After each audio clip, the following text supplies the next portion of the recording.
কোনো এক বর্ষার সকালে জন্ম হয়েছিল ইন্দুবালার। কোনো এক মাঘের কুয়াশা ভরা ধান ক্ষেতের আল দিয়ে হেঁটে বাবার হাত ধরে স্কুলে ভর্তি হয়েছিলেন। শুধু এইটুক মনে আছে, ফুল ফুল ছাপ একটা ফ্রক পরেছিলেন, গায়ে ছিল মায়ের বোনা সোয়েটার, মাথায় উলের টুপি। ঠাম্মার কাছে শোনা রূপকথার রানী বলে মনে হচ্ছিল সেদিন নিজেকে। ঠাকুরদার টোলটা তখনও চলছে টিমটিম করে।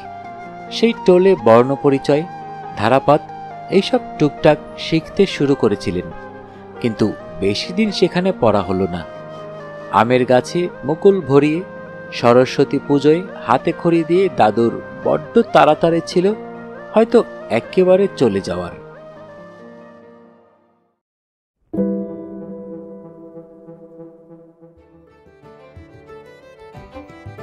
আসসালামু আলাইকুম, আপনারা শুনছেন অডিও বুক বাই হাসান। আজকে আপনাদের পড়ে শোনাব কল্লোল লাহিড়ীর লেখা বিখ্যাত উপন্যাস ইন্দুবালা ভাতের হোটেল। গল্পটির প্রথম প্রকাশ জুলাই 2020। বইটির প্রচ্ছদ ও অলঙ্করণ করেছেন মেঘলা ভট্টাচার্য। বইটির উৎসর্গে লেখক লিখেছেন ঠাম্মা, মণি, দিদা, রাঙা বড়মা আর মা, এছাড়াও বাংলার সেই সব অসংখ্য মানুষদের যাদের হাতে এখনও প্রতিপালিত হয় আমাদের খাওয়া দাওয়া, জিভে জল পড়ার ইতিহাস। তবে গল্প শোনার আগে যারা এখনও অডিও বুক বাই হাসান চ্যানেলটি সাবস্ক্রাইব করেননি, অনুরোধ থাকবে চ্যানেলটি সাবস্ক্রাইব করে বেল আইকনটি অন করে দিবেন। তাহলে শুরু করছি কল্লোল লাহিড়ীর লেখা বিখ্যাত উপন্যাস ইন্দুবালা ভাতের হোটেল। আজকে শুনবেন গল্পটির প্রথম পর্ব।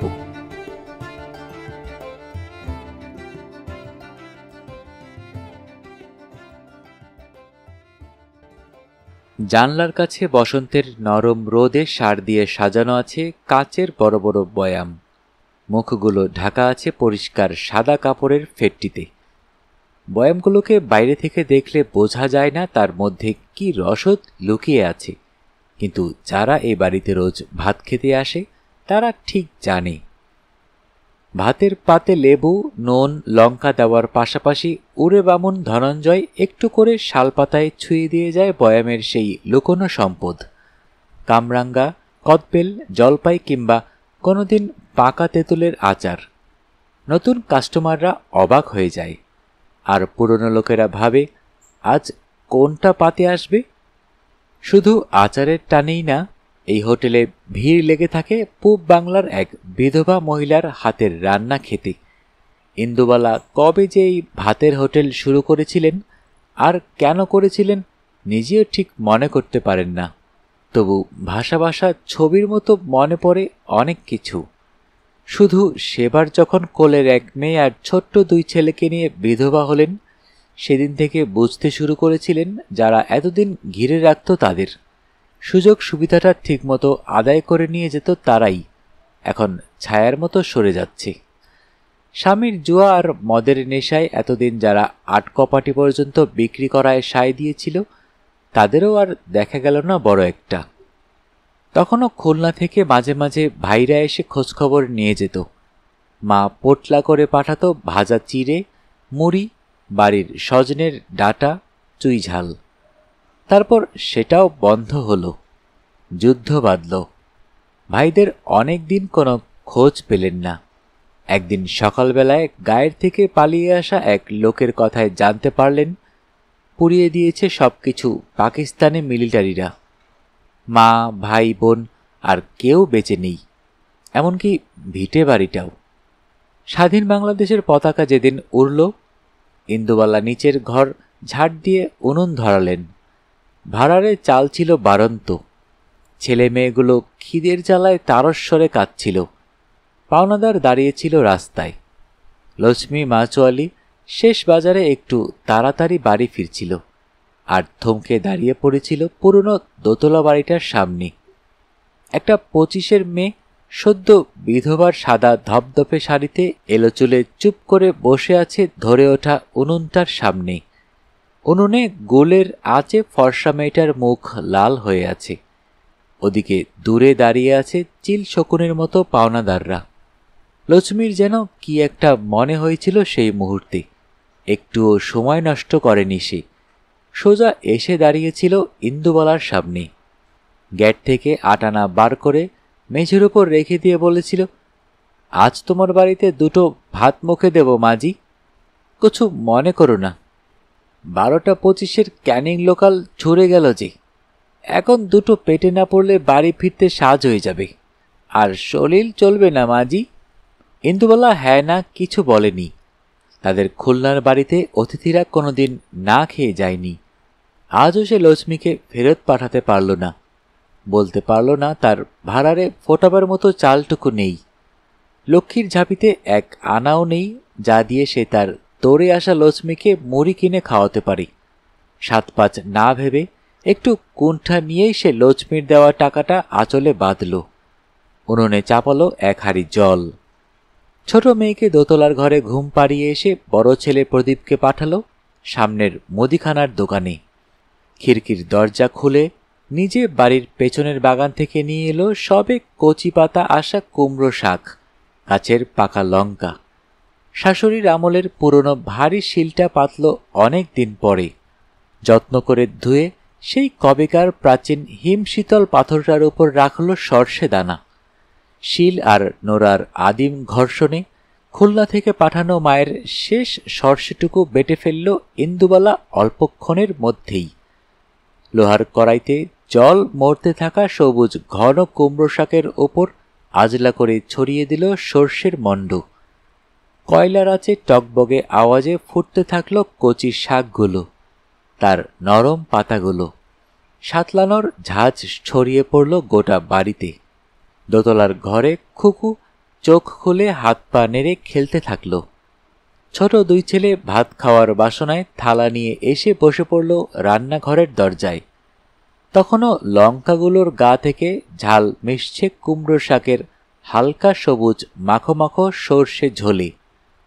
রান্নার পাট শেষ হলে ইন্দুবালা ওপরের ঘরের তাক থেকে পারলেন গতবারের তেঁতুলের আচার। আসন পেতে লক্ষ্মীকে যত্ন করে খাওয়ালেন। ফেরার সময় পয়সা ফেরত দিতে গেলে লক্ষ্মী বলল, এ কি রকম বাত হলো মাজি, কাল যে আবার খাবো, হররোজ পয়সা দেব নাকি তোমায়? ওটা তুমি রেখে দাও। লক্ষ্মী সেই যে গেল, পরের দিন ফিরে এলো আরও 3 জনকে নিয়ে। এইভাবে আস্তে আস্তে বাজারের সবাই এসে খাওয়া শুরু করলো ইন্দুবালার নিচের ঘরে। একদিন উড়িষ্যা থেকে এলো ধনঞ্জয়। কেউ তাকে ডাকেনি, কেউ কথা বলেনি। দরজার কাছে শুধু ভাত খাওয়ার জন্য বসেছিল বেচারা। বড় মায়া হয়েছিল তাকে দেখে ইন্দুবালার। ওই বয়সের একটা ভাই যে ছিল তার। খানসেনারা জ্বালিয়ে দিয়েছে নাকি তাকে, আর একটুও মনে করতে চাননি সেসব কথা। অনেকটা ভাত আর ডাল দিলে চেটেপুটে খেয়ে নিয়েছিল সবটা ধনঞ্জয়। ছেলেদের খাইয়ে মেয়েকে ঘুম পাড়িয়ে রান্নাঘর পরিষ্কার করতে এসে ইন্দুবালা দেখেছিলেন সবকিছু সাফ সুতরো, থালাবাটি ধোয়া, এমনকি মাটির উনুনটা পর্যন্ত সুন্দর করে লেপা। সেই থেকে ইন্দুবালার সংসারে থেকে গেল উড়িষ্যার কোনো এক খরা পীড়িত অজগায়ের ধনঞ্জয়। সিঁড়ির নিচটা সাজিয়ে নিল তার নিজের মতো করে। সামনের কালেক্টর অফিসের বড়বাবু খেতে এসে খুশি হয়ে একটা হলুদ রঙের এনামেল বোর্ড টাঙিয়ে দিয়ে গেলেন। সেখানে জল জল করে লেখা থাকল, ইন্দুবালা ভাতের হোটেল। পুরসভা থেকে লাইসেন্স হলো, 2 ছেলে বড় হলো, তারা দিব্য লেখাপড়া করে সুন্দর বিয়ে করে টুপটাপ সরে পড়ল। মেয়ে গেল জামাইয়ের সাথে পাঞ্জাবে, হিল্লিতে দিল্লিতে ঘুরে ঘুরে সংসার করতে। ইন্দুবালা একা থেকে গেলেন তার ভাতের হোটেল নিয়ে। একা কেন থাকলেন তার একটা বিস্তৃত ব্যাখ্যান দেওয়া যেতই, কিন্তু তাহলে একতরফা ইন্দুবালার কথা শুনলে চলত না। তার সাথে তার 2 ছেলে এবং এক মেয়ের কথাও শুনতে হতো। 4 পক্ষের কথা শুনলে মনে হতো এ তো বাঙালির চেনা গল্প। মা মানিয়ে নিতে পারছেন না ছেলেদের সংসারকে, আর ছেলেরা বলতো মা বড় বেশি নিজের মতো করে চলতে চাইছে। আর কোনো কালেই তো মেয়ের বাড়িতে বাঙালি মায়েরা থাকতে খুব আহ্লাদিত হননি, কিন্তু করেছেন। কাজেই মেয়ের দিকের দরজায় অনেক আগেই খিল তুলে দিয়েছেন ইন্দুবালা। যদিও খোঁজ খবর নেওয়া, এসে দেখাশোনা করা, এই সবই তারা করেছে। এমনকি মায়ের নিয়মিত ডাক্তারি চেক আপও। নাতিরাও আহ্লাদ করে নাতবউ নিয়ে আসে, ঠামনের খবর রাখে। কিন্তু বুড়ি নিজে এইসব জাগতিক মায়ার ছেদ বাঁধনে একটুও আটকা পড়তে চান না। একদিনও ভাতের হোটেল বন্ধ হয়নি লক্ষ্মীর খাওয়ার দিন থেকে।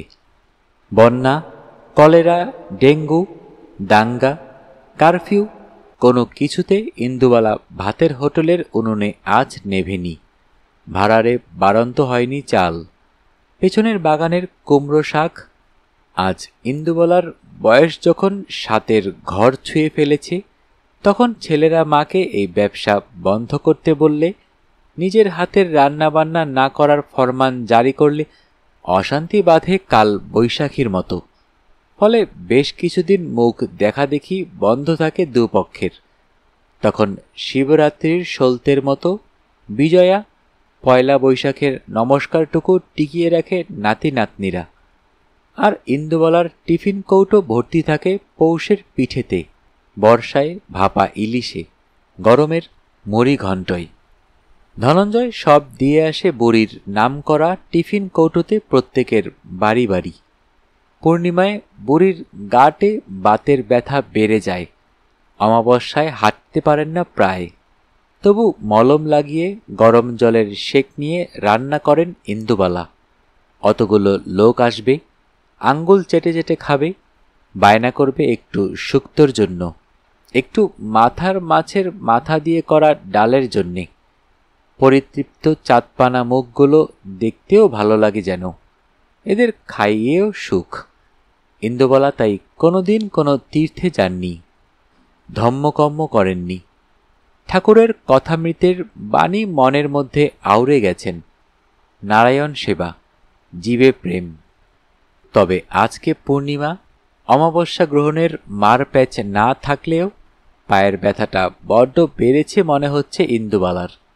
সকালে পাজি খুলে আতিপাতি দেখেছেন কোথাও কোনো বক্র দৃষ্টি নেই গ্রহের।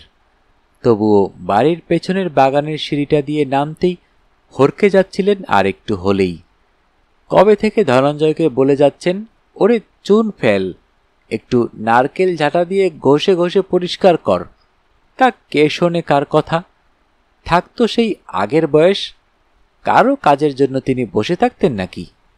ওই 10 কেজি চালের ভাত নিচে করেননি এক সময়? ফ্যান গালার সময় লোকগুলো এসে দাঁড়িয়ে থাকতো জুঁই ফুলের মতো ভাত দেখার জন্য। ওই কারি কারি ফ্যান টেনে তুলে নিয়ে আসতেন না পারার কুস্তির আখড়ায়। ছেলেগুলো খেত পরিতৃপ্তি করে। মা শিখিয়েছিল ভাত হলো লক্ষ্মী, তার কিছু ফেলা যায় না, কিছু ফেলতে নেই। কত মানুষ ওই ফ্যানটুকু খেয়ে বেঁচে আছে দুবেলা। এইসব বকতে বকতে ইন্দুবালা সিঁড়ি দিয়ে নামেন, খিড়কির দরজা খোলেন। সেখানেই তো সেই শাশুড়ির আমলের ছোট্ট একটা বাগান, একটা আম গাছ, একটা পেয়ারা, একটা লিকলিকে নারকেল গাছ খাড়াই উঠেছে। সেই সব ছাড়াও কয়েক ছটাক জমিতে ইন্দুবালা সাজিয়ে নিয়েছেন তার রান্নাঘরে কাজে লাগার মতো টুকিটাকি সবজি। যেন ফকিরের ঝুলি, কিছু না কিছু তুমি পাবেই। প্রচণ্ড পা ব্যথা নিয়ে এতটা সিঁড়ি ঠেলে বাগানে এসে ইন্দুবালার মন ভালো হয়ে যায়। গোটা বাগান আলো করে ফুটে আছে কুমড়ো ফুল, তার ওপর বিন্দু বিন্দু শিশির। এই ভরা বসন্তে, এই সুন্দর সকালে শহরের ইট কাঠ পাথরের মধ্যে ডেকে উঠল একটা কোকিল। ইন্দুবালা কুমড়ো ফুলের ওপর হাত বোলালেন। কোথা থেকে যেন পুরনো কলকাতার এদোগলির দোতলা বাড়ির ছোট্ট বাগান হয়ে গেল খুলনার কলাপোতার নিকোনো উঠোন। মাটির উনুনে শুকনো খেজুর পাতার জিরানো আঁচ, আর চাটুর ওপর ছ্যাঁক ছুক করে ভাজতে থাকা কুমড়ো ফুলের মিঠে বড়া। নামানোর সময় ঠাকুমার তার ওপর যত্ন করে ছড়িয়ে দেওয়া অল্প কিছু পোস্তর দানা। বাটি হাতে করে বসে থাকা ছোট্ট ইন্দুবালা আর তার ভাইয়েরা। ঝপ করে একটা সকাল নিমেষে পাল্টে দিল ইন্দুবালা ভাতের হোটেলের আজকের মেনু। এক ঝুড়ি কুমড়ো ফুল তুলে নিয়ে এসে দোকানের সামনের কালো বোর্ডে চক দিয়ে লিখলেন বুড়ি, ভাত, ডাল, কুমড়ো ফুলের মিঠে বড়া, সর্ষে মাছ, জলপাইয়ের চাটনি। ধনঞ্জয় গাক গাক করে উঠল তার দেশোয়ালি ভাষায়। রেগে গেলে তার বাংলা ঠিক আসে না। আলু ভাজা হওয়ার কথা ছিল, সর্ষে মাছের জায়গায় পটল, আলু, ফুলকপির ঝোল হওয়ার কথা ছিল, তা কিনা কুমড়ো ফুলের মিঠে বড়া। ইন্দুবালা কোনো কথা কানে তুললেন না, উত্তর দিলেন না। স্নান করে ধপধপে সাদা কাপড়ে রান্নাঘরে ঢুকলেন। বেলা যত বাড়তে থাকল, চারিদিকের আকাশ বাতাস ছেয়ে গেল কুমড়ো ফুলের মিঠে বড়া ভাজার গন্ধে। সামনের মেসবাড়ির ছেলেগুলো আজ বড় তাড়াতাড়ি ভাত খেতে এলো। কালেক্টর অফিসের কেরানিকুল বাড়ি থেকে খেয়ে এসেও দুপুরে চাড্ডি ভাত বেশি খেতে চাইল। কবেকার খুলনার এক উঠোন রান্না জড়ো হলো ইন্দুবালার হোটেলে। সবার খাওয়ার তারিফ যখন, তিনি রান্নাঘরের মধ্যে থেকে পালাচ্ছিলেন। ছেলে ছোকরাগুলো দিদা বলে এসে যখন জড়িয়ে ধরে আদর করে চলে যাচ্ছিল, ঠিক তখনই তার সেই পরন্ত বেলার হোটেলের সামনে এসে দাঁড়ালো একটা ক্যাব। নেমে এলো যে মেয়েটি, সেও প্রায় বছর 10 পরে ফিরেছে কলকাতায়, আর তারও বছর 10 পরে এই ইন্দুবালা ভাতের হোটেলে। মেয়েটির ছোট করে কাটা চুল, মেয়েটির হাবভাব, মেয়েটির পোশাক, তার বিদেশি লাগেজ কাস্টমারের ভাত খাওয়ার ছন্দপতন ঘটায়। সবাই হা করে তাকিয়ে থাকে অবাক হয়ে। এই সময়ে এই ছেনুমিত্তির লেনে পড়ে এলো কোথা থেকে? মেয়েটি শটান গটমট করে এগিয়ে আসে, চোখের রোদ চশমাটা মাথার ওপর তোলে। হেলে যাওয়া খয়াটে এনামেলের বোর্ডে ইন্দুবালা ভাতের হোটেল তার আমেরিকার প্রবাস জীবনে হারিয়ে যাওয়া বর্ণ পরিচয় পড়তে অসুবিধে হয় না। দরজার সামনে একঘর লোকের মধ্যে অস্ফুট স্বরে ডাকে, ঠাম্মি। ইন্দুবালা তখন যত্ন করে শেষ কুমড়ো ফুলের বড়াটা ভাজছিলেন চাটুর উপর। অনেক দিনের হারিয়ে যাওয়া কণ্ঠস্বরে ঘুরে দাঁড়ান। তার হাতে বেসনের প্রলেপ, কপালে উনুনের আঁচের বিন্দু বিন্দু ঘাম। সোনালি ফ্রেমের চশমাটা একটু ঠিক করে এগিয়ে আসেন। ভালো করে দেখেন এক পশলা রোদ ঢোকা রান্নাঘরে মেয়েটার মুখটাকে। নয়ন না? জড়িয়ে ধরে সুনয়নী তার ঠাম্মিকে। কোনো শব্দ যেন আর বেরোতে চায় না তার গলা থেকে। শুধু ফোপানো কান্নায় বোঝা যায় ভাঙা ভাঙা কথা। আমায় একটু তোমার কাছে থাকতে দেবে ঠাম্মি? ইন্দুবালা কানকে যেন বিশ্বাস করতে পারেন না। তার বড় ছেলের এই মেয়েটি ঠিক তার মতোই, একরোখা। কারো কথা না শুনে, কাউকে তোয়াক্কা না করে কলেজ টপকে চলে গিয়েছিল বাইরে। কোনো এক বিদেশিকেও বিয়ে করেছিল মনে হয়। তারপর আর কেউ খবর রাখেনি। মেয়েটা যে এই বাড়ির কেউ ছিল, এই বাড়ির কেউ হয়, সে কথা যেন ভুলেই গিয়েছিল সবাই। শুধু নতুন বছরে একটা করে কার্ড আসত ইন্দুবালার কাছে, ফুল, লতাপাতা, সূর্য দেওয়া। ইংরেজিতে লেখা থাকত অনেক কিছু। ইন্দুবালা ওগুলো পড়তে পারতেন না, সাজিয়ে রেখে দিতেন দেওয়ালে। সেই নয়ন। আমাকে ভুলে যাওনি তো ঠাম্মি? সবাই ভুলে গেছে আমাকে, বাবা, ভাই, কাকু, পিসি, সবাই। ইন্দুবালা নাতনির থুতনি ধরে চুমু খান, তাকে শান্ত হয়ে বসতে বলেন রান্নাঘরের ছোট্ট টুলটায়। সামনের টেবিলে শালপাতার থালায় নিজের হাতে ভাত বাড়েন, মাটির গ্লাসে জল দেন। আমার ঠাকুমা কি বলতো জানিস নয়ন? দুপুরের অতিথি হলো মেঘ না চাইতে জল। তাকে পেট পুরে না খাওয়ালে গেরস্তের অমঙ্গল হবে। মাঠ ভরা ধান হবে না, গোলা ভরা ফসল উঠবে না। মা লক্ষ্মী বিরূপ হবেন, ভিটেমাটি ছাড়া করবেন। সুনয়নী ডুকরে কেঁদে ওঠে। তার যে ভিটেমাটি কিছু নেই, আর সব গেছে। ইন্দুবালা মেয়ের মাথায় হাত বোলান, মিষ্টি কুমড়ো ফুলের বড়া মুখের সামনে ধরে বলেন, দেখ তো দিদিভাই, মনে পড়ে কিনা কিছু? সুনয়নীর কিছু মনে পড়ল কিনা বোঝা যায় না। তখন সে তার সদ্য ছেড়ে আসা স্প্যানিশ বয়ফ্রেন্ডের বিশ্বাসঘাতকতায় ব্যাকুল। কিন্তু ইন্দুবালার মনে হল সুনয়নীর জন্ম হয়েছিল এমনই এক ঝলমলে দুপুরে। সেদিন ছিল বাসন্তী পুজো। তিনি সারাদিন উপোস করেছিলেন। বাটিতে ভেজানো ছিল নতুন ছোলা। কুমড়োগুলো ডুমো ডুমো করে কাটা ছিল। দয়া গোয়ালিনী দিয়ে গিয়েছিল বাড়িতে পাতা ঘি। ইচ্ছে ছিল কুমড়োর ছক্কা রাধার। সেদিনও এমন বিকেল হয়েছিল সবকিছু সারতে। বাড়িতে পাতা ঘি আর হিঙের গন্ধ ওঠা কুমড়োর ছক্কায় সারা বাড়ি যখন মোমো করছে, তখনই খবরটা এলো হসপিটাল থেকে। বাড়িতে কতদিন পর নতুন লোক এলো। নাতনির টানা টানা চোখ দেখে ভেবেছিলেন সত্যি ঠাম্মায় ফিরে এসেছেন বুঝি। খুলনার কলাপোতার বাড়ির সব মায়াটুকু নিয়ে চোখ চিকচিক করে উঠেছিল ইন্দুবালার। বড় আদর করে নাম রেখেছিলেন নাতনির, সুনয়নী। সন্ধেবেলা ধনঞ্জয় হোটেলে ধূপ দেখাতে এসে দেখল কালো বোর্ডে লেখা আছে রাতের মেনু: রুটি, কুমড়োর ছক্কা, সিমাইয়ের পায়েস। ধনঞ্জয় আবার খিটখিট করতে পারত বুড়ির মেনু চেঞ্জ করার জন্য, কিন্তু আজ সে টু শব্দটি করল না। বরং বটিটা নিয়ে ইয়া বড় একটা কুমড়ো কাটতে বসল। আর কেউ জানুক না জানুক, সে জানে বড় নাতনি সুনয়নী চলে যাবার পর থেকে আর একদিনও এই বাড়িতে কুমড়োর ছক্কা রান্না করেননি ইন্দুবালা। ভাদ্রের যে এমন নাভিশ্বাসের গরম আছে ইন্দুবালা আগে কখনো জানতেন না, কিংবা ঠাহর করতে পারেননি তেমন। বিয়ের পর ছেনমিত্তির লেনে এসে বুঝতে পেরেছিলেন শহুরে দম বন্ধ করা পরিবেশ কাকে বলে। গায়ে গায়ে ঠেকানো বাড়ি, চৌকো খোলা ছাদ, বাড়ির ভেতর থেকে একটুখানি আকাশ, কর্পোরেশন কলের ছিরছিরে জল, শ্যাওলা ওঠা স্যাঁতসেঁতে দেওয়াল, বড় সোদা সোদা গন্ধ। আশেপাশে কোনো নদী নেই, পুকুর নেই।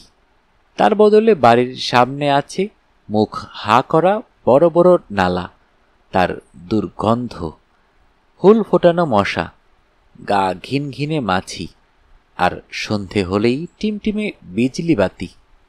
এটাই নাকি কলকাতা? এখানে আসার জন্য মানুষ স্বপ্ন দেখে, গড় হয়ে প্রণাম করে না দেখা কালীঘাটের মায়ের কাছে, বটতলায় সত্যপীরের সিডনি চড়ায়, মুখের খাবার বন্ধক রাখে ঈশ্বরের কাছে।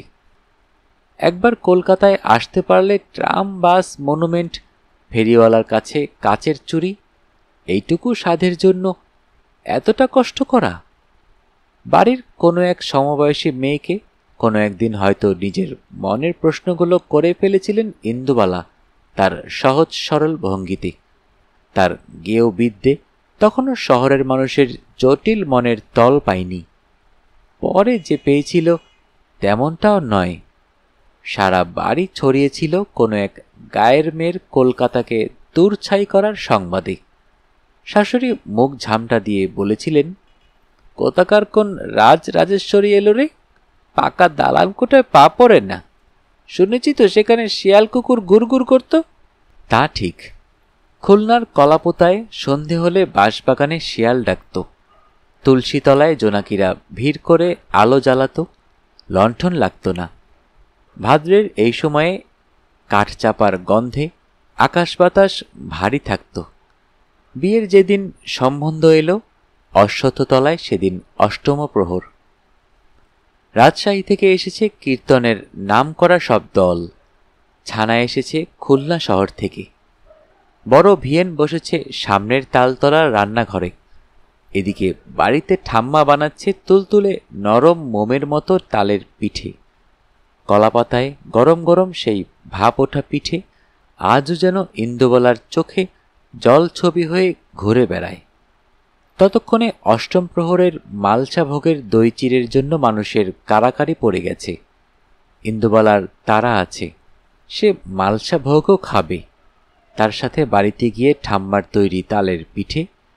এদিকে দূর থেকে ধৈর্যটি পিয়ন আসছে সাইকেলে চেপে, তারস্বরে চিৎকার করছে বাবার নাম ধরে, ও ব্রজমোহন বাবু, শুনেছেন, চিঠি আছে। চিঠির কথায় ইন্দুবালা ঘুরে তাকায়, একটু আড়াল নিয়ে দেখতে পায় বাবার হাতে একটা পোস্টকার্ড। ধৈর্যটি পিয়ন বলে, মাস্টারবাবু, ইন্ডিয়াতে মেয়ের বিয়ের সম্বন্ধ করেছেন, একবার জানাননি তো? এদিকে কি ছেলের অভাব ছিল? আমার ভাইপো তো এখন ঢাকায় সুতোর কলে কাজ করছে। বাবা পারতপক্ষে চাননি মেয়ের এদিকে বিয়ে হোক। ভেবেছিলেন তার সোনার বরণ কন্যের যথাযথ মর্যাদা করতে পারবে না ওপারের লোকজনেরা। তাই খুব ব্যস্ত সমস্ত হয়ে বছর 15 বয়সীর বেশি দোজবরের ছেলের সাথে বিয়ে দিয়েছিলেন নিজের একমাত্র মেয়ের। বাড়িতে আপত্তি উঠেছিল তীব্র। ঠাম্মা নাওয়া খাওয়া ছেড়ে দিয়েছিলেন। মা বলেছিল, এর চেয়ে মেয়েটাকে একটা কলসি আর গামছা দাও না, হালদারদের পুকুরে ডুবে মরুক। ভাইগুলো ফুপিয়ে কেঁদেছিল। তোদের তখন এতটা বোঝার বয়স হয়নি, তবুও কারো কথা শোনেনি বাবা। আর কেউ না জানুক, তিনি হয়তো বুঝতে পেরেছিলেন কোনো না কোনো সময়ে বাপ ঠাকুরদার এই ভিটে ছেড়ে তাদের একদিন চলে যেতেই হবে। সেদিনের ভয়ে তিনি সারাক্ষণ অতিষ্ঠ হয়ে থাকতেন। শেষের দিকে তাকে অবশ্য কষ্ট করে চোরের মতো রাতের অন্ধকারে সীমান্ত পেরিয়ে এপারে আসতে হয়নি। খানসেনাদের ঢোকার অনেক আগেই তিনি চোখ বুজেছিলেন কপোতাক্ষের তীরে, বাপ ঠাকুরদার ভিটেতে, কোনো এক অগ্রহায়ণের শিশিরে ভিজতে ভিজতে। আর বাকিরা জ্বলে পুড়ে মরেছিল স্বাধীনতার আগুনে। বাংলা ভাষার রাষ্ট্র হোক, এই স্বপ্ন বুকে নিয়ে এক আশ্বিনের রাতে শিউলির গন্ধে। ইন্দুবালার বাপের বাড়ি থেকে শ্বশুর বাড়িতে পুজো আচ্চা হতো বেশি। শনি নামের যে ঠাকুরের পুজো হয়, ইন্দুবালা এখানে এসে তার কথা সঠিকভাবে জানতে পারেন। শাশুড়ি ছেলের মতিগতি ফিরিয়ে আনার জন্য নানা মন্দিরে হত্যে দিতেন, উপোস আচ্ছা করতেন। পাজি ধরে ধরে ছেলের নতুন বউকেও বাদ দিতেন না, খুব কঠিন নিয়মে বেঁধে রাখতেন। যদিও ইন্দুবালার গ্রামে ঘেটু ষষ্ঠী, ওলাইচণ্ডী, পুণ্যিপুকুর ব্রতে এত কঠোর অনুশাসন ছিল না। চাপড়া ষষ্ঠীতে কাঁঠাল পাতার ভেতরে গুড় আর কলা দিয়ে মাখা আটার সিন্নি খেতে দিব্যি লাগত। বাড়িতে হতো খুদের চালের পায়েস। এইসব কথা শুনলে শ্বশুরবাড়ির লোকেরা হাসাহাসি করত, তাচ্ছিল্যের নামে অপমান করত। সেসব গা সওয়া হয়ে গেছে ততদিনে। পূর্ণিমা অমাবস্যায় তিথি নক্ষত্রের ফেরে ভালো দিনে ইন্দুবালাকে সঙ্গে নিয়ে মানুষের টানা রিকশায় গঙ্গার স্নানে যেতেন শাশুড়ি। প্রথম দিনের ঘটনা আজও মনে আছে ইন্দুবালার। স্বামী ডেকে এনেছেন এমন এক জিনিস যা দেখতে আধভাঙা ঢাকাওয়ালা গাড়ির মতো, সামনে টানা দুটো সুরের মতো লাঠি, তার মাঝে দাঁড়িয়ে একটা শিরিঙ্গে মতো লোক, তার হাতে একটা ঝুমঝুমি। এরই বুঝি টানা রিক্সা বলে। স্বামীর সাথে কথা হয় না শাশুড়ির সামনে, তা ছিল নিয়মভঙ্গের সামিল। শাশুড়ি জবাব দেন, দেখেছ কখনো বাপের আমলে? নাও ওটো এবার। সেই বিষম বস্তুটায় উঠতে গিয়ে ইন্দুবালা কেঁদে ফেলেন আর কি। রিকশায় বসার সাথে সাথে রিকশা বুঝি উল্টে যায়। শাশুড়ি চিৎকার করে বলেছিলেন, বাঙালি মেয়ে কি সাদে বলি? রিফিউজির রক্ত যাবে কোথায়? আমারও যা কপাল। উঠতে বসতে ইন্দুবালাকে বাঙ্গাল বলাটা এই বাড়ির রেওয়াজ ছিল। আর রেফিউজি তো তখন কলকাতার আকাশে বাতাসে। শাশুড়ি ধরিয়ে দিয়েছিলেন। পরে বাড়ির লোকের অভ্যেসে পরিণত হয়। মানুষকে এভাবে যে সম্বোধন করা যায় সেটা ইন্দুবালা এপারে না এলে বুঝতে পারতেন না, এমনকি গায়ে পড়ে অপমানটাও। অনেক ছোটবেলায় বাড়ির মাটির দাওয়ায় হারিকেন জ্বালিয়ে একসময়ের টোলে পড়ানো দাদু যখন কৃতদাসদের গল্প করতেন, তখন শিউরে উঠত ইন্দুবালা। সারা দিন কাজ করত মানুষগুলো, নাওয়া নেই খাওয়া নেই, উঠতে বসতে মার, জাতের নামে অপমান, কাজ না পারলেই অন্ধকুঠুরিতে বন্ধ করে রাখা। এক এক সময় ছেনমিত্তির লেনের বাড়িটা অন্ধকুঠুরি মনে হতো ইন্দুবালার। মনে পড়ে যেত সেই রাতগুলো, দাদুর গল্প বলার আসরের মাঝে ঠাম্মা এসে কড়া ধমক লাগাতো। বাচ্চাগুলান রাতে ঘুমাবে সেই খেয়াল আছে তো? থামাও তোমার আবিজাবি গল্পগুলান। ইন্দুবালা রাতে স্বপ্ন দেখতেন তিনি সেই কৃষ্ণকায় দাসের মতো পিছমোড়া হয়ে বাঁধা আছেন, গায়ে লেখা কতকগুলো সংখ্যা। প্রচণ্ড ভয়ে ভোরে ঘুম ভেঙে গেলে ঠাম্মাকে পাশে খুঁজে পেতেন না। ঝিরঝিরে বৃষ্টিতে উঠোন পেরিয়ে ঠাম্মা তখন গোয়াল ঘরে হরিমতির দুধ দুইছেন, তার বাছুরকে আদর করছেন, বিচালিয়ার ভেলি গুড় মাখিয়ে খাওয়াচ্ছেন। ঠাম্মার গা থেকে ভেসে আসছে খুলনার গন্ধ, কলাপোতার গ্রাম। চোখ বন্ধ করে আছেন ইন্দুবালা। চোখ খুললেই স্বপ্নটা যদি চলে যায়। 14 গোষ্ঠী ঘটির মাঝে কেন যে তার শাশুড়ি বাঙ্গাল মেয়ে বউ করে নিয়ে এসেছিলেন সেই সময় বুঝতে পারেনি ইন্দুবালা। অনেক পরে বুঝেছিলেন, কিন্তু সেদিকে গল্পের মোড় ঘোরাতে গেলে অনেকটা পথ যেতে হবে। উনুনের আঁচ হবে নিভন্ত, যা ইন্দুবালা কোনোদিনই সহ্য করতে পারবেন না। তার হোটেলে উনুনের আঁচ মানে সাক্ষাৎ অন্নপূর্ণা। টকবক করে ফোটা ভাতের গন্ধ মানে এই বাড়িতে প্রাণ আছে এখনো, এতদিন পরেও। বাড়িতে জমিদারি আমলের ভাড়ারে শাশুড়ি থাকাকালীন চালের অফুরান হলেও ইন্দুবালার জীবনে প্রাণের অফুরান কখনো হয়নি। বাগবাজার ঘাটে গঙ্গার সামনে দাঁড়িয়ে প্রথম দিনে তার কপোতাক্ষের কথা মনে পড়েছিল। বাড়ি থেকে লাল চেলি পরে গা ভর্তি সোনা নিয়ে চলে আসার সময় মনে পড়েছিল ইছামতির কথা, গ্রামের পাশের বড় হালদারদের পুকুরটার কথা। সবার কথা স্মরণ করে ইন্দুবালা ছলো ছলো চোখে গঙ্গায় ডুব দিয়েছিলেন। বিড়বিড় করে বলেছিলেন, ভালো থাকো ইছামতি, কপোতাক্ষ, হালদারদের পুকুর। মাস 6 মধ্যে বড় ছেলে পেটে এলে গঙ্গার পাট চুকল, শাশুড়িও অসুস্থ হলেন। বুড়ি খিটখিটে হলেও বউয়ের নিন্দা অন্য লোকে তার সামনে করছে কোনোদিন সহ্য করতে পারতেন না, তার মুখের ওপর জবাব দিতেন। ঠাম্মা শিখিয়েছিল ওপারের রান্না, আর শাশুড়ি শেখালো খুব যত্ন করে, চিৎকার চেঁচামেচি করে বাড়ি মাথায় উঠিয়ে এপারের রান্না। ওপারের রান্নায় যেখানে মিষ্টতার অভাব ছিল, এপারে এসে সেগুলোতে একটু একটু মিষ্টি পড়ল, আর এপারের রান্নায় মিষ্টি সরে গিয়ে কাঁচা লঙ্কা বাটা এলো, মরিচ ঝাল এলো, চুই ঝালের গন্ধ এলো, মৌরির ফোড়ন এলো। সারা বাড়ি ম ম করতে থাকলো ঘটি বাঙ্গালের রান্নার সুবাতাসে। সেদিন এমনই ভাদ্রের আকাশ ছিল, ঘর ছিল গুমোট গরম। 2 ছেলের পর মেয়েটা তখন পেটে, শাশুড়ি আর হাঁটতে পারে না, চলতে পারে না।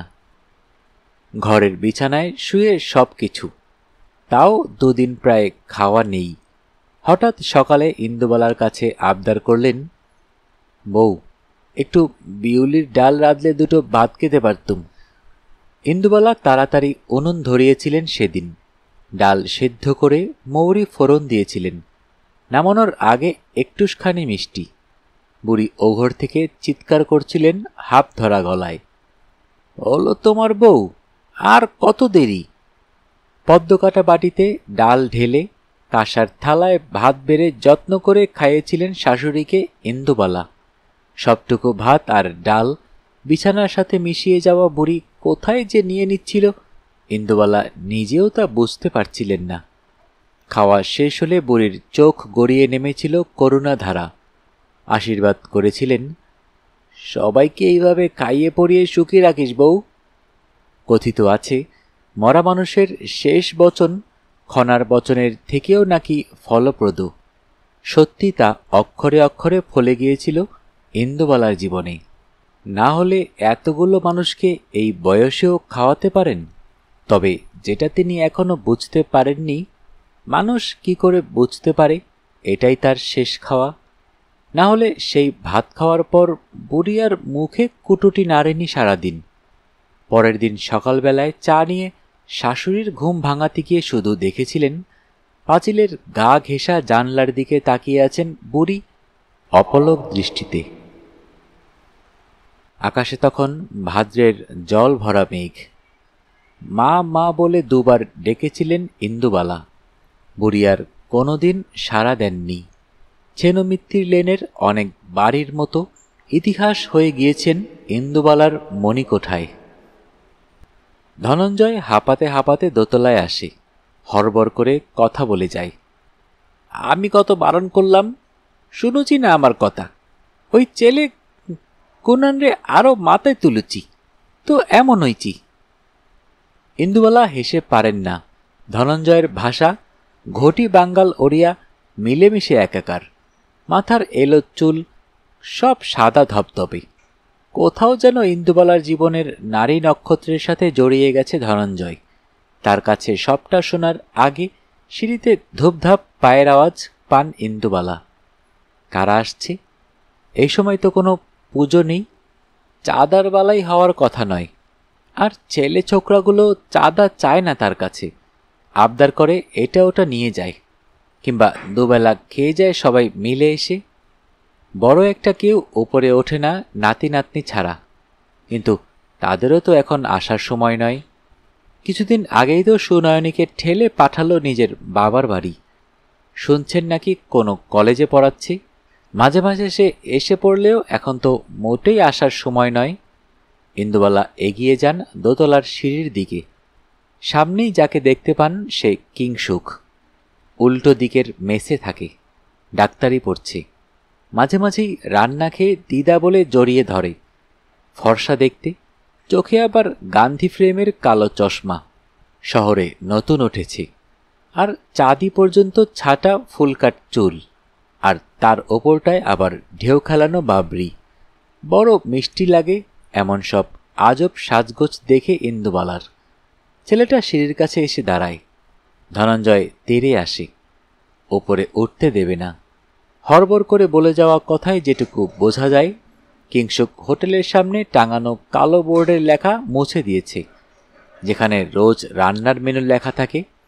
ইন্দুবালা বলে, এ তো ভারী অন্যায় কিংসুক, আমার লেখা মোছো কি করে? কিংসুক তখনও হাঁপাচ্ছে। তার সদ্য তারুণ্য হার মানতে শেখার নয়। শোনো দিদা, সত্যি বলছি, আমি তো ছিলামই না কয়েকদিন, বাড়ি গিয়েছিলাম। কাল লাস্ট ট্রেনে বর্ধমান থেকে ফিরেছি। মরি জল খেয়ে শুয়ে পড়েছি। না না না, প্লিজ তুমি আগে আমার কথা শোনো। আজ সকালে উঠে গিয়ে দেখি ইন্দুবালা ভাতের হোটেলে রান্না হবে কচুর ডালনা, মসুরির ডাল আর ট্যাংরা মাছ। এ কেমন কথা দিদা? আজ সুজিতের জন্মদিনেও খাবে কি? এই সুজিত, তুই আবার রূপম সাবেরের পেছনে লুকাচ্ছিস কেন? এদিকে আয়। পেছনের ছোটখাটো ভিড় ঠেলে যে ছেলেটা এগিয়ে আসে তাকে দেখে চমকে যান ইন্দুবালা। কোকড়ানো চুল, গায়ে হালকা দাড়ি, কালো বার্নিশে গায়ের রং, হাসলে টোল পড়ে গালে। চোখে শুধু চশমাটুকু নেই। এতদিন পরে এইভাবে কেউ ফিরে আসে? সত্যি কি আসা যায়? তিনি শুধু জানেন অলোক কোনোদিন ফিরবে না, ফিরতে পারে না। বড় বেতের ঝুড়ি দিয়ে খাবার ঢাকা দেওয়া থাকত রান্নাঘরে।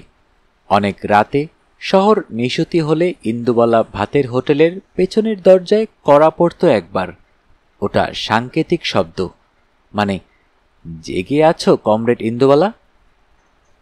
কমরেড, সেটার আবার কি মানে? অলোক ফস করে সিগারেট জ্বালায়। আপনি দেখছি কিছুই জানেন না। তা না জেনে আমাদের খাওয়াচ্ছেন কোন সাহসে? গোটা শহর আমাদের কি বলে জানেন? ইন্দুবালা ঘাড় নাড়েন। না, জানেন না। অলোক শিরদাঁড়া সোজা করে বলে, নকশাল। ইন্দুবালার চকিতে মনে পড়ে যায় আজকেই কালেক্টর অফিসের কেরানিকুল খেতে এসে কিসব ফিসফিস করে আলোচনা করছিল। কটা ছেলে মারা গেছে, গঙ্গার ঘাটে বোমা, সব নকশাল, সব নকশাল। বিপ্লব করে দিন দুনিয়া পাল্টে দেবে। ইন্দুবালা তাকিয়ে থাকেন অলোকের দিকে। একদিন রাতে যখন দরজা ধাক্কিয়ে ভাত খেতে এসেছিলে তখন তো জানতে চাইনি পরিচয়, আজ কেন জানাচ্ছ? মা বলতেন অতিথির কোনো পরিচয় হয় না, ধর্ম হয় না, তারা হন ঈশ্বর। চকিতে জবাব দিয়েছিল অলোক। তাকাতে পারেনি ইন্দুবালার দিকে, সে সাহস তার ছিল না। যদিও দুটো ঘোরেল পুলিশ ইন্সপেক্টর আর একটা গোয়েন্দা দপ্তরকে সে আদা জল খাইয়ে ঘোরাচ্ছে কলকাতার রাস্তায়, অলিতে গলিতে। লালবাজারে একজন তাদেরও ওপরের লোক হাতে লোহার বেড়ি নিয়ে বসে আছেন নিজের সাদা কালো আমিকে চিনিয়ে দেবার জন্য। এত সব দস্যিপনা করা ছেলেটা সেই নিশুতি রাতে এক সহজ সরল গেয়েও বাঙাল বিধবার দিকে চোখ তুলে তাকাতে পারেনি।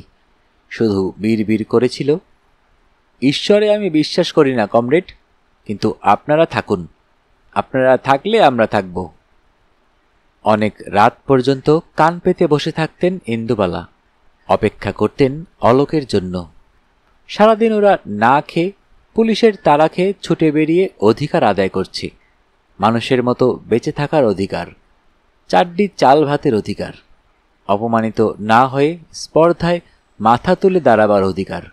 তারও ভাইও কি শুধু একটা ভাষার জন্য, একটা দেশের স্বাধীনতার জন্য এমন করে পালিয়ে বেড়ায়নি? শুনেছিলেন সেদিন ভাত খেতে এসেছিল ভাই, আর খানসেনারা গোটা বাড়িটাকে আগুনে খাইয়ে দিয়েছিল। ঠুক শব্দ শুনলেই নিজে ঘুম থেকে উঠে গিয়ে দরজা খুলে দিতেন ইন্দুবালা। ছেলেটা 7 দিনের ভাত একদিনে খেয়ে কোথায় যে কাঁধে ব্যাগ ঝুলিয়ে চলে যেত কে জানে। মজা করে ইন্দুবালা তার একটা ছদ্মনাম দিয়েছিলেন, প্যাঁচা। প্যাঁচার জন্য রোজ ভাত বাড়া থাকত, কিন্তু প্যাঁচা রোজ আসত না, তার আসা সম্ভব ছিল না। রাতের অন্ধকারে শুধু একটা গলা ফিসফিস করে ভেসে বেড়াত, কমরেড ইন্দুবালা, আপনারা থাকলে আমরা থাকব। কিন্তু কই, ইন্দুবালা তো আছে, তাহলে অলোক নেই কেন? সুশান্ত নেই কেন? গোরা নেই কেন? মাধবী নেই কেন? প্যাঁচার দলটা যে আর ভাত খেতে আসেনি কোনোদিন। বরানগর ঘাটে পিচ আর ব্লিচিং দিয়ে ঢেকে দেওয়া হয়েছিল রক্ত। সেদিনও কি এমন বৃষ্টি পড়ছিল না? সেদিনও কি মনে হয়নি হাড়িতে আর কিছুটা চাল বেশি নেই? কেউ যেন একটা হাত ধরে ইন্দুবালার, ছানি না পাকা ঘোলাটে চোখে সামনে তাকান। কিংসুক হাত ধরেছে, পাশে সুজিত, আরও পেছনে ইন্দুবালার সব চাঁদপানারা। দেখবে না দিদা তোমার বোর্ডে কি লিখেছি, তারপরে তুমি ডিসিশন নিও এগুলো আজ রান্না করবে নাকি করবে না। ওরা দূরদার করে নামে। ইন্দুবালা কি আর অত তরবর করতে পারেন? হাঁটুর ব্যথা গেটে বাত নিয়ে এক দঙ্গল ছেলের সঙ্গে যখন সেই কবেকার কালো সিমেন্টের বোর্ডের সামনে এসে দাঁড়ান, তখন তার চোখ ঝাপসা হয়ে ওঠে ভাদ্রের বৃষ্টির মতো। কবেকার অলোক, গোরা, সুশান্ত, মাধবী যেন কিংসুক, সুজিত, রূপম, সাবেরের হাত ধরে এসে লিখে গেছে তার বোর্ডে। ইন্দুবালা হোটেলের আজকের মেনুতে জলজল করছে ভাত, বিউলির ডাল, আলু পোস্ত, কালো জিরে দিয়ে পার্শে মাছের ঝোল, বিলাতি আমড়ার চাটনি। ইন্দুবালা জানেন এরপর তিনি আর স্বস্তিতে থাকতে পারবেন না, যতক্ষণ না ছেলেগুলোর মুখে হাপুসুফুস শব্দ ওঠে, সারা বাড়ি ছড়িয়ে যায় বিউলির ডালে মৌরি ফোড়নের গন্ধে, পার্শে মাছের কালো জিরের পাশে কাঁচা লঙ্কার আবেশ করা ঝোলে, আলু পোস্তর একটু কাঁচা তেলের সুবাসে, বিলাতি আমড়ার টকে সর্ষের মন করা তীব্র ঝাঁঝে, কলাপাতা পড়ে, মাটির গ্লাস, লেবু, নুন, লঙ্কা, কবেকার এক পেট খিদে আর চোখ ভরা স্বপ্ন নিয়ে হারিয়ে যাওয়া ছেলে মেয়েদের হয়ে এখানকার প্রজন্ম ভাত খায় ইন্দুবালার হোটেলে। ইন্দুবালা আজও বিশ্বাস করেন অতিথির কোনো ধর্ম হয় না, বর্ণ হয় না, জাত গোত্র কিচ্ছু না, অতিথি হয় ঈশ্বর। কোনো এক বর্ষার সকালে জন্ম হয়েছিল ইন্দুবালার। কোনো এক মাঘের কুয়াশা ভরা ধান ক্ষেতের আল দিয়ে হেঁটে বাবার হাত ধরে স্কুলে ভর্তি হয়েছিলেন। শুধু এইটুক মনে আছে, ফুল ফুল ছাপ একটা ফ্রক পরেছিলেন, গায়ে ছিল মায়ের বোনা সোয়েটার, মাথায় উলের টুপি।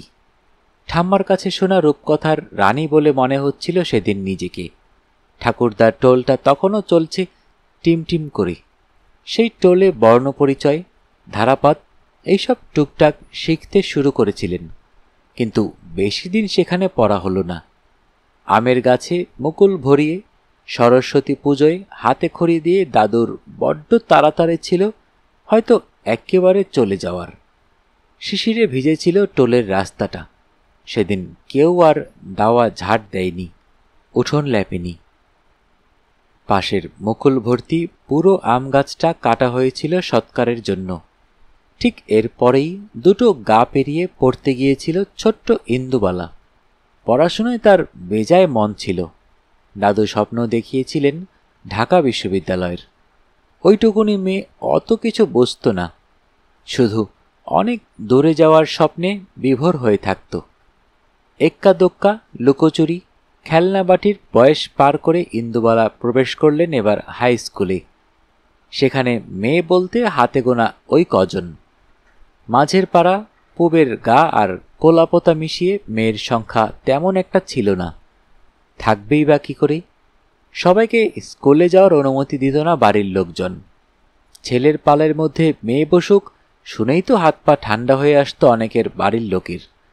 ইন্দুবালার মার পছন্দ ছিল না স্কুলটা।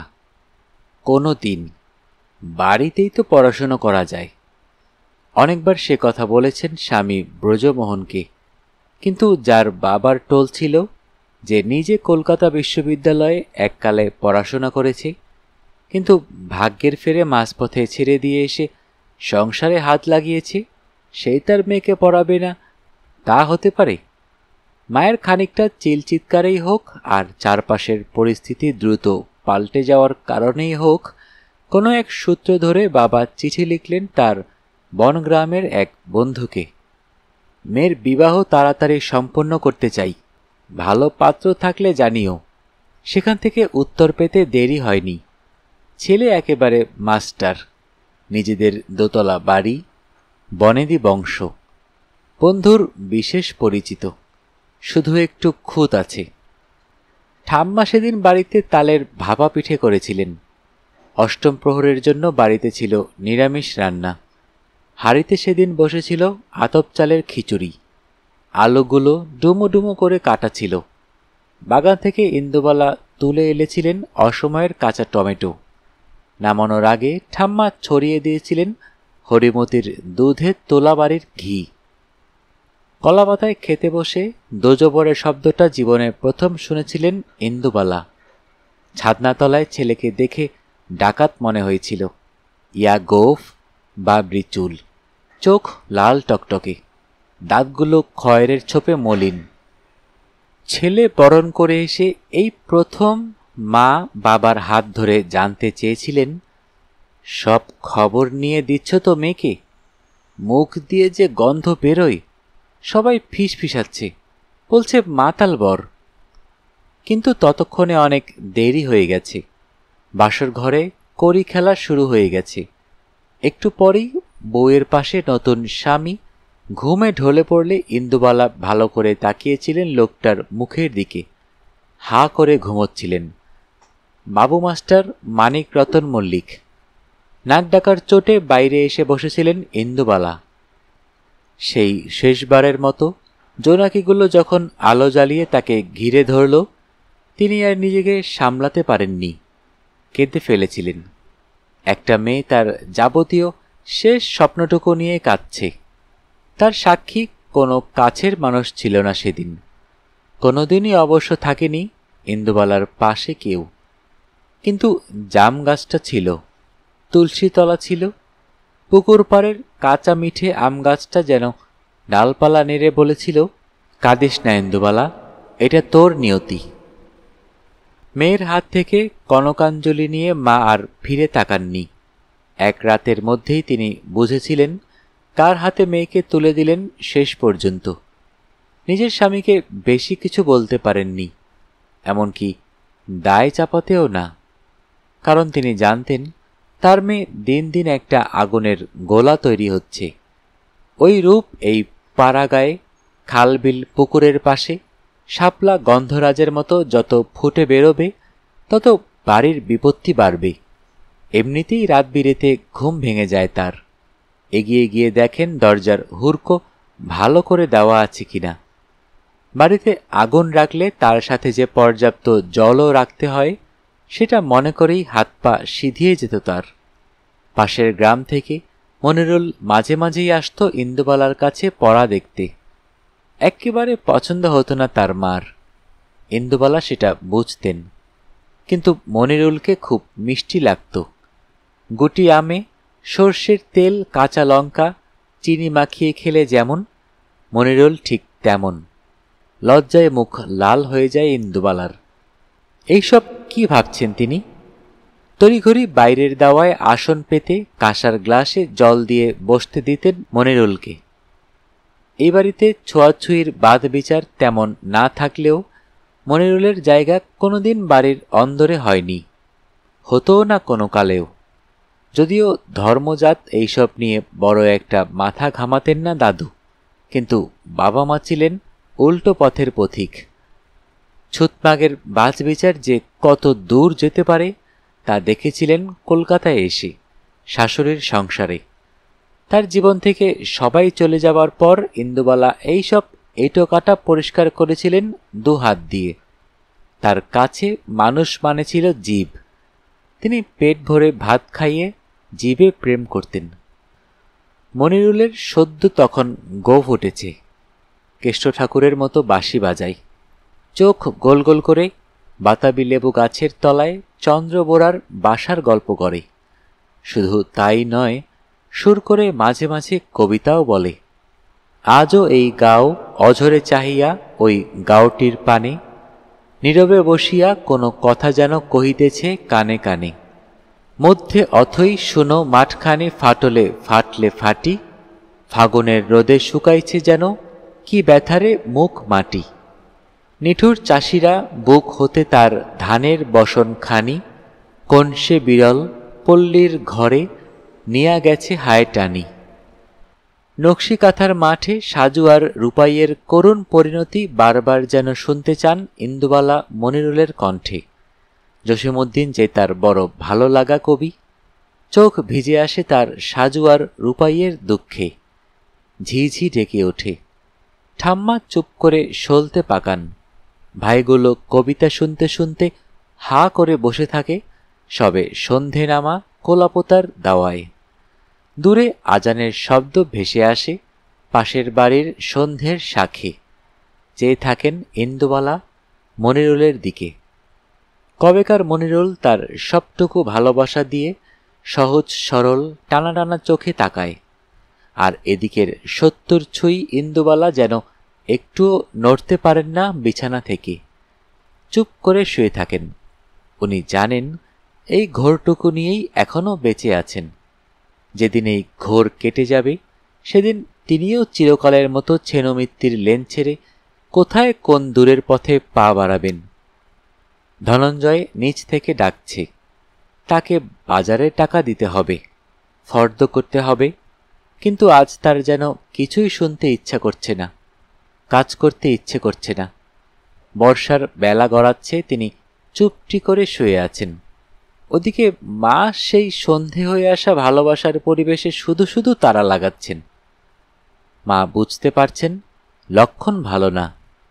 আগুনের গোলা হয়ে উঠছে মেয়ে, সবার চোখ তার দিকে, এমনকি এই একরত্তি ছেলেটারও। শেষকালে কিনা মেয়ে বিধর্মী হবে, বাড়ি থেকে পালাবে, কিংবা পাশের গ্রামের স্বর্ণলতার মতো দেহটা ভেসে উঠবে পুকুরে। ছেলেটাকেও তো ছাড়েনি বাড়ির লোকেরা, ধান খেতে কুপিয়ে রেখে দিয়েছিল। ভাবতে পারেন না আর, মুখ দিয়ে বেরিয়েই যায়। এবার তুই উঠে পড় মনিরুল, অনেকটা পথ যাবি। মায়েরও তো চিন্তা হয়, তাই না? কথাগুলো বলতে পেরে যেন শান্তি পান ইন্দুবালার মা। মনিরুল গুছিয়ে নেয় তার বই, ব্যাগ, হাতের বাঁশি। লণ্ঠন নিয়ে উঠোনটা পার করে দিয়ে আসেন ইন্দুবালা। দাঁড়িয়ে থাকেন বেড়ার দরজায়, যতক্ষণ না মনিরুল সামনের আলটা পেরিয়ে অন্ধকারে মিশে যায়। মনে মনে ভালোবেসে ফেলেছিলেন কি ইন্দুবালা মনিরুলকে? বেশিছিলেনই তো। তা না হলে কে লুকিয়ে লুকিয়ে মনিরুলের জন্য নাড়ু নিয়ে যেত, মুড়ির মোয়া, আমসত্ত্ব। গপ গপ করে ছেলেটা খেত আর একটানা গল্প করে যেত। কত যে গল্প ছিল মনিরুলের ওই ছেঁড়া কাপড়ের ব্যাগে, ঠাহর করতে পারতেন না ইন্দুবালা। তাহলে কেন কোনোদিন মনিরুলকে নিজের ভালো লাগা, ভালোবাসার কথা বলতে পারেননি? ভয় করেছিল তার? নাকি বড় অভিমান করেছিল মনিরুলের ওপরই? মা আসতে বারণ করলেই কেউ আর বাড়িতে আসবে না? স্কুলে কথা বলবে না? পড়াই ছেড়ে দেবে তার জন্যে? এতটাও কেন ভালোবাসত মনিরুল তাকে, যে ভালোবাসার দাম দিতে গিয়ে হারিয়ে যেতে হয়েছিল? অনেকদিন পরে ইন্দুবালা ভাতের হোটেলের সামনে যে ছেলেটা চশমা পরে দাঁড়িয়েছিল, সে তখন আত্মগোপন করে আছে কলকাতায়। স্বাধীন রাষ্ট্র গড়ার লক্ষ্যে একটা বড় দায়িত্ব নিয়ে এসেছে সে। বালিগঞ্জের কোথাও ওরা একটা রেডিও স্টেশন খুলছে, স্বাধীন বাংলাদেশের বেতার। অনেকদিন পরে রেডিওতে বাঁশির সুর শুনে চিনতে পেরেছিলেন ইন্দুবালা। মনিরুলকে ভোলা যায় না, মনিরুল ভুলে যায়নি, কিন্তু মনিরুল সত্যি হারিয়ে গিয়েছিল একদিন, চিরকালের মতো। সে তো একটা ভুবন কাঁপানো গল্প। সেদিকে এখন প্রবেশ করলে ইন্দুবালার প্রথম জীবন অধরা থেকে যাবে। সংসারটা আর যে করা হয়ে উঠবে না। সেই যে এক ভরা বর্ষায় বিয়ে হয়ে ছেনমিত্তির লেনের স্যাঁতসেঁতে বাড়িটায় ঢুকলেন, তারপর তো আর কোথাও যাওয়া হয়নি তার, একটিবারের জন্যও না। বাপের বাড়ি যাওয়া কঠিন ছিল, খরচ ছিল, ভিসার ব্যাপার ছিল। এক এক করে সব গয়না বিক্রি করে সংসার চালাতে গিয়ে নিজের দেহকে খালি করে ফেলেছিলেন ইন্দুবালা। মায়ের সামনে দাঁড়ালে তক্ষুনি বুঝে যাবে যে। তাই বিয়ের পর একমাত্র গঙ্গা স্নান ছাড়া আর কোথাও যাননি ইন্দুবালা। সেই যে এসে মল্লিক বাড়ির রান্নাঘরে ঢুকেছিলেন, আজও আছেন, কিন্তু তার জন্য কোনো খেদ নেই, ভালোই আছেন। বিয়ের পরে নতুন বউকে স্বামীর বাড়িতে এসে প্রথম দিনই দেখতে হয় রান্নাঘর ভরা আছে তোলা তোলা খাবারে, ডেকচি ভরা ডাল, কড়া ভরা মাছ, হাঁড়ি ভরা ভাত, দই মিষ্টি, পেতলের পাত্র থেকে উথলে ওঠা দুধ, চারিদিকে ভরা ভরা সব কিছু। ভরা দেখলেই তবে না গেরস্থের সংসার সব ভরে উঠবে। কোলে কাখে মা ষষ্ঠী কৃপা করবেন বছরের পর বছর। শ্বশুর বাড়িতে প্রথমে রান্নাঘরে গিয়েই হ্যাংলার মতো চোখ বড় বড় করে সবকিছু দেখো না, পাখি পড়ানোর মতো শিখিয়ে দিয়েছিলেন মা। যা লোভী মেয়ে একটা, হয়তো দেখা গেল রান্নাঘরে ঢুকেই শুক্তোর পাত্র নিয়ে বসে গেল, 5 ভাজা থেকে নারকেলগুলো তুলে তুলে খেতে শুরু করলো। আনারসের চাটনি আর কারোর জন্য একটুও রইল না। তখন কি বেজ্জতিটাই না হতে হবে কুটুমবাড়িতে? ছোট ভাই পাশ থেকে বলে, আর রসগোল্লা মা, কলকাতার ইয়া বড় বড়, সেগুলো দিদিভাই খাবে না? কিরে, খাবি না? বিরক্ত হয়ে উঠে গিয়েছিলেন ইন্দুবালা। বয়ে গেছে তার একটা অপরিচিত বাড়িতে গিয়ে শুক্তোর হাড়ে নিয়ে বসতে, নারকেল ভাজা খেতে। কত যে আনারসের চাটনি করো, ওই তো গাছেই পড়ছে ফলগুলো। বয়েই গেছে, বয়েই গেছে, বয়েই গেছে। খাবে না ইন্দুবালা কিছু। সামনে এসে বাবা বাছা করলেও নয়।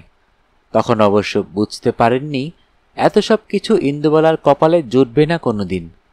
প্রথম বউ মারা যাবার 6 মাসের মধ্যে বিয়ে হচ্ছে বলে সবকিছু লুকিয়ে রেখেছিল শ্বশুরবাড়ি, এমনকি বিয়েটাও। হঠাৎ হয়ে গেলে যেমনটা হয় ঠিক তেমনটা। অথচ এইভাবে কোলাপোতায় বিয়ে হয়নি ইন্দুবালার। রীতিমতো জাগ করে 3 গ্রামের মানুষ খাইয়ে নিজের মেয়েকে বিয়ে দিয়েছিলেন ব্রজমোহন। ঠাম্মা সন্দেহ প্রকাশ করেছিলেন, বরযাত্রী বলতে বরের সাথে মোটে 4টে মানুষ এসেছে, পুরোহিত, নাপিত আর বরের 2 বন্ধু, ব্যাস। বাবা বলেছিলেন, বুঝতে পারছো না কেন মা, পাসপোর্ট ভিসার খরচ নেই, ওদিকেও তো ওদের অনুষ্ঠান আছে নাকি? কিন্তু এদিকে সত্যিই কোনো অনুষ্ঠান ছিল না, কোনো লোকজন আসেনি, সানাই বাজেনি। একটা ন্যাড়া বাড়ি দেখে বাবার শুধু চোখ উজিয়ে জল এসেছিল। ইন্দুবালার ভাইয়ের হাত ধরে তক্ষুনি চলে গিয়েছিলেন। মেয়ের মুখের দিকেও তাকাতে পারেননি। হয়তো বুঝতে পেরেছিলেন কি মারাত্মক ভুলটা সত্যি তিনি করে ফেলেছেন। ইন্দুবালারও তখন ইচ্ছে করছিল ছুটে চলে যাই বাবা ভাইয়ের সাথে, যেতে পারেননি। তারও অনেকদিন পরে একবার ভাই এসেছিল, তখন কলেজে পড়ছে সে। এমনি আসেনি, সঙ্গে করে নিয়ে এসেছিল বাবার মৃত্যু সংবাদ। সেবারেও যেতে পারেননি ইন্দুবালা। শাশুড়ি যে খুব অসুস্থ তখন। তারপর আর একবারের জন্যেও ভাইকে দেখেনি ইন্দুবালা। ভাই শহীদ হয়েছিল ৭১-এর যুদ্ধে। ভাই ছিল মুক্তিযোদ্ধা। দরজা থেকে বিদায় দিয়ে এসেছিলেন মা ঠাম্মাকে। বাবাকে বিদায় দিয়েছিলেন শ্বশুর বাড়ির দরজায়। ভাই এসে দিদিকে দেখে নিয়ে যেতে চেয়েছিল, কিন্তু সেও জানে কোথায় নিয়ে যাবে তার দিদিকে, আর কিভাবে। ততদিনে যুদ্ধের দামাম বেজে গেছে। একের পর এক গ্রাম জ্বলছে। সবাইকে হারিয়ে ইন্দুবালা তখন একা, তার কোলাপোতার ভিটেবাড়ির মতো। ইন্দুবালা ভাতের হোটেলের মতো, বাগানের পেছনে ঠায় দাঁড়িয়ে থাকা নারকেল গাছটার মতো। শুনতে শুনতে শেষ হয়ে গেল আমাদের আজকের গল্প। যারা এখনও অডিও বুক বাই হাসান চ্যানেলটি সাবস্ক্রাইব করেননি, অনুরোধ থাকবে চ্যানেলটি সাবস্ক্রাইব করে বেল আইকনটি অন করে দিবেন। বরাবরের মতোই গল্প পাঠে আমি মোহাম্মদ মেহেদী হাসান। সবাই ভালো থাকবেন, সুস্থ থাকবেন এবং বেশি বেশি করে বই পড়বেন, কারণ বইয়ের চেয়ে ভালো বন্ধু আর হয় না।